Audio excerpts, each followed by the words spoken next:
Speciation is an evolutionary process by which a population changes to a point where it is reproductively isolated from its original population, and as such, has effectively become a different species. The definition of a species is a group of closely related organisms that are capable of interbreeding with each other and producing fertile offspring. This means that organisms are separated by their species, either by the inability to reproduce or that produced hybrids lack viability. The mule, for example, is sterile, and as such is unable to create more of its own kind. Given this definition, it is important to understand the significance of reproductive isolation. Take dogs, for example. There are many breeds of dogs which vary wildly.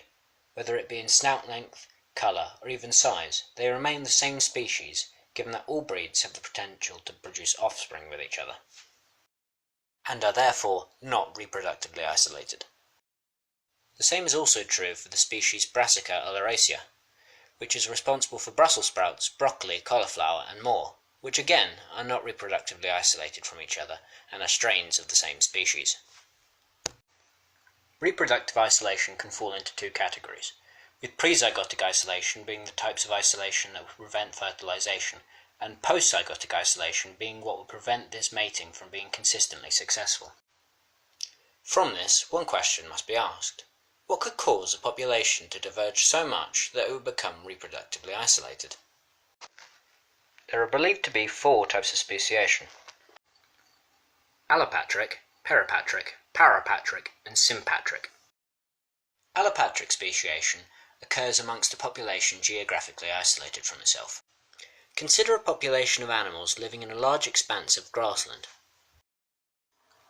Now, consider that over generations a river has formed in the middle of this grassland, dividing it into an east and west section.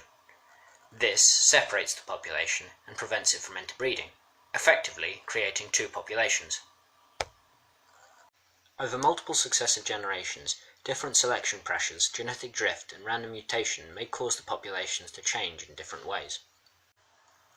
This results in populations having adaptations so disparate that they would no longer be reproductively compatible, and therefore reproductively isolated, so that even if the river were to be removed, they would be unable to reproduce, and as such they would be considered two separate species.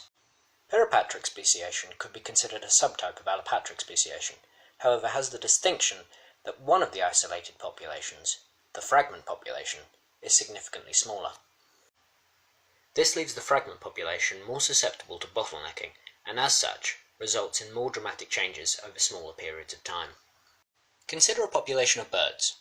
Say a small flock of mainland coastal birds were blown off course by freak winds onto a distant island too far to return from. This would leave them unable to rejoin the main population and leave them with a very small genetic pool to work from. This would leave them vulnerable to bottlenecking and without many alleles that exist amongst the original population, which would leave them unable to adapt the same way the original population adapts and result in a differing evolutionary path.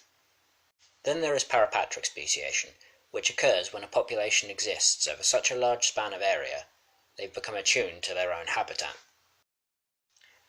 Whilst the area is open and interbreeding possible, because of their acclimatization to their environment, any hybrids between the two populations are not viable in the long term.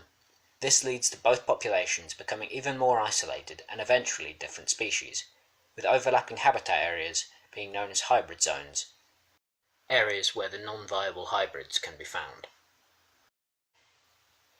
Finally, sympatric speciation, which occurs amongst a non-isolated population who exploit separate niches, leading them to become reproductively isolated. There are a multitude of ways niche exploitation can affect reproduction. Say one population only ate insects that appeared in June through to November and hibernated the rest of the year, and the secondary population did the same but between December and April. They would be unable to interbreed as neither are awake simultaneously. This isn't the only way sympatric speciation can occur. Populations could be separated via morphology, say through a population having two well-performing phenotypes with intermediates being selected against. Take for example beak morphologies. A long thin beak may enable a bird to obtain small insects from inside the nest, and a short thick beak may enable the cracking of nuts, but interbreeding would result in a medium-sized beak with an intermediate thickness that served no niche.